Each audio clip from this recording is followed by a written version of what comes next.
ہیدور کے ایک گاؤں میں ایک بزرگ رہتے تھے جن کا نام عبدالحکیم تھا۔ وہ اللہ پر کامل یقین رکھتے تھے اور ہر حال میں اسی پر بھروسہ کرتے تھے۔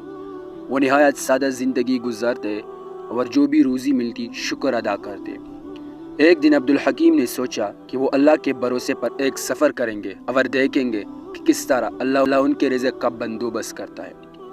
وہ اپنی تیلی میں صرف چند کھجوریں ڈال کر چل پڑے۔ راستہ دشوار تھا، صحرا کی گرمی اور بھوک ان کی صبر کا امتحان لے رہی تھی، مگر ان کا دل مضبوط تھا۔ چلتے چلتے انہیں ایک دریا کے کنارے ایک پرندہ نظر آیا جو اپنی چونچ میں مچھلی کا ایک ٹکڑا لے جا رہا تھا۔ عبدالحکیم حیران ہوئی اور دل ہی دل میں سوچنے لگے کہ یہ پرندہ آخر یہ مچھلی کہاں لے جا رہا ہے۔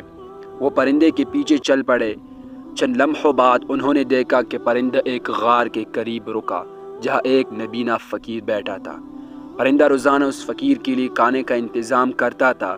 عبدالحکیم نے یہ منظر دیکھا تو ان کی آنکھوں میں آنسو آ گئی۔ وہ سمجھ گیا کہ اللہ اپنے بندوں کو کبھی تنہا نہیں چھوڑتا۔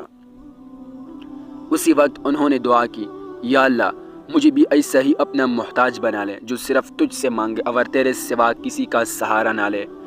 عبدالحکیم کا یہ سفر ان کے ایمان کو مزید مضبوط کر گیا۔